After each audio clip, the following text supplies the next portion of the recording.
Halo semuanya, di sini kami kelompok 8 akan mempresentasikan hasil mini riset kami yang berjudul Analisis Pola Merokok dan Faktor yang Mempengaruhi Remaja di Kecamatan Pancur Batu. Kita masuk yang pertama, yaitu pendahuluan. Perilaku merokok di kalangan remaja merupakan isu kesehatan masyarakat yang memprihatinkan dan terus menjadi perhatian baik nasional maupun global. Di Indonesia, berdasarkan data riset Kesehatan Dasar tahun 2018, prevalensi perokok pada kelompok usia 15-19 tahun mengalami peningkatan dari tahun-tahun sebelumnya. Hal ini menunjukkan bahwa perokok pemula semakin banyak berasal dari kalangan remaja. Fenomena ini tidak dapat dipisahkan dari berbagai aspek, seperti mudahnya akses terhadap rokok, lemahnya pengawasan terhadap promosi rokok, serta minimnya edukasi mengenai bahaya merokok di lingkungan remaja. Kecamatan Pancur Batu, sebagai salah satu daerah penyangga Kota Medan, merupakan wilayah semi perkotaan yang sedang berkembang. Lingkungan sosial yang heterogen serta akses informasi dan barang yang mudah membuat remaja di wilayah ini berpotensi besar untuk terpapar perilaku beresiko, termasuk kebiasaan merokok. Selain itu, tidak adanya regulasi lokal yang mengatur zona bebas rokok secara ketat di tempat publik, seperti warung kopi dan tongkrongan remaja turut memperparah kondisi ini. Maka dari itu diperlukan pemahaman yang komprehensif terhadap faktor-faktor yang mempengaruhi remaja untuk mulai merokok, termasuk pola perilakunya dan konteks sosial budaya yang melingkupinya. Selanjutnya, metode penelitian. Penelitian ini menggunakan pendekatan kualitatif deskriptif. Informan dalam penelitian ini berjumlah 20 orang remaja laki-laki, yaitu berusia antara 18 hingga 24 tahun, dan berdomisili di Kecamatan Pancur Batu. Teknik pengambilan data dilakukan melalui wawancara semi terstruktur secara langsung. Pertanyaan yang diajukan mencakup berbagai aspek seperti usia awal merokok, motivasi merokok, frekuensi dan situasi merokok, jenis rokok yang digunakan, hingga pandangan terhadap nilai-nilai agama. Nah, durasi wawancara berkisar antara 15-30 menit per informan. Data yang terkumpul kemudian menggunakan pendekatan tematik. Selanjutnya, saya akan membahas hasil dan pembahasan. Yang pertama, usia awal dan proses mencoba merokok. Dari 20 informan, ada sebanyak 12 orang yang mulai merokok pada usia 18-20 tahun. 4 orang di bawah usia 15 tahun dan 4 orang pada usia 15-17 tahun. Sebagian besar menyebutkan bahwa mereka merokok mulai karena rasa penasaran, terutama karena melihat teman-temannya merokok. Dalam lingkungan remaja laki-laki, merokok dianggap sebagai simbol kedewasaan dan keberanian, sehingga mendorong mereka untuk ikut mencoba, terlebih jika lingkungan sosialnya permisif terhadap perilaku tersebut. Yang kedua, pola dan intensitas merokok.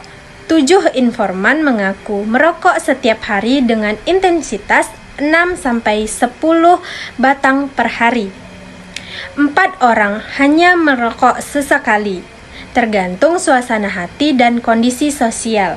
6 informan lainnya menyatakan sudah berhenti merokok, sementara 3 lainnya mengaku tidak pernah merokok sama sekali.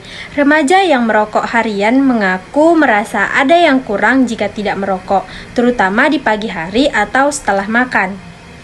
Yang ketiga, situasi dan lingkungan yang mendorong merokok. 9 informan menyebutkan bahwa aktivitas nongkrong bersama teman menjadi momen utama mereka merokok. 6 orang mengatakan bahwa mereka merokok saat sedang stres, terutama karena tugas kuliah atau pekerjaan. 5 orang lainnya menyebutkan waktu setelah makan sebagai waktu favorit mereka untuk merokok. Tempat umum sebagai warung kopi, lapangan futsal, dan tongkrongan malam menjadi lokasi yang paling sering digunakan untuk merokok, karena norma sosial di tempat tersebut cenderung membolehkan perilaku tersebut. Yang keempat, jenis rokok yang digunakan. Sebanyak 13 informan menggunakan rokok tembakau dan rokok elektrik atau vape. Secara bersamaan, 4 orang hanya menggunakan rokok tembakau dan 3 orang tidak merokok. Vape digunakan karena dianggap lebih modern dan memiliki aroma yang lebih menyenangkan. Tetapi beberapa informan mengaku tetap lebih puas dengan rokok konvensional. Ada juga yang menggunakan vape hanya karena ikut-ikutan teman, bukan karena ingin berhenti merokok. Yang kelima, alasan memulai dan motivasi merokok. Hampir seluruh informan menyebutkan rasa penasaran sebagai alasan awal mereka mencoba merokok. Selain itu, 7 orang mengaitkan awal merokok dengan keinginan untuk mengurangi stres. 2 orang menyatakan bahwa mereka merokok agar terlihat keren atau sebagai bagian dari gaya hidup. Beberapa juga menyebutkan adanya tekanan dari lingkungan sosial sebagai pemicu. Meskipun sebagian mereka merasa efek rokok hanya sementara, seperti membuat rileks, mereka tetap melakukannya saat menghadapi tekanan.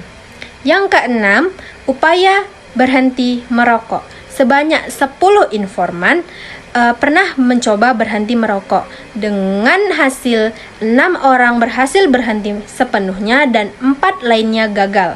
Keberhasilan berhenti biasanya didorong oleh tekanan dari orang tua atau pasangan. Sebaliknya, mereka yang gagal umumnya kembali merokok karena kembali ke lingkungan pergaulan yang permisif dan kurangnya komitmen pribadi. Salah satu informan menyatakan bahwa ia berhenti merokok selama 2 bulan, namun kembali merokok saat kembali menongkrong bersama teman-temannya. Yang ketujuh, peran iklan dan promosi rokok. Sebanyak 16 informan menyatakan bahwa iklan rokok tidak mempengaruhi keputusan mereka untuk merokok. Namun, 2 orang mengaku pernah merasa tertarik dengan iklan yang menggambarkan rokok sebagai simbol kebebasan dan keberanian. 2 lainnya mengaku tidak sadar dan tidak terpengaruh, tetapi menyukai kemasan atau promosi yang mereka lihat di media sosial. Ini menunjukkan bahwa iklan tetap memberikan pengaruh secara tidak langsung lewat pencitraan rokok yang positif. Yang terakhir, yang ke-8, pandangan terhadap merokok dalam perspektif nilai agama. Sebanyak 7 informan menyatakan bahwa merokok bertentangan dengan ajaran Islam karena membahayakan kesehatan. 5 orang menyatakan bahwa pandangan agama tergantung situasi dan tempat, sementara sisanya tidak tahu dan atau tidak menganggap rokok sebagai masalah keagamaan. Hal ini menunjukkan bahwa nilai agama belum sepenuhnya menjadi pertimbangan utama dalam perilaku merokok remaja di daerah ini. Selanjutnya, kesimpulan. Pola merokok di kalangan remaja pencoba itu sangat dipengaruhi oleh faktor internal seperti rasa ingin tahu dan stres, serta faktor eksternal seperti teman sebaya dan lingkungan tongkrongan. Merokok bukan hanya sekedar perilaku individual, tetapi juga menjadi bagian dari identitas sosial remaja laki-laki di wilayah ini.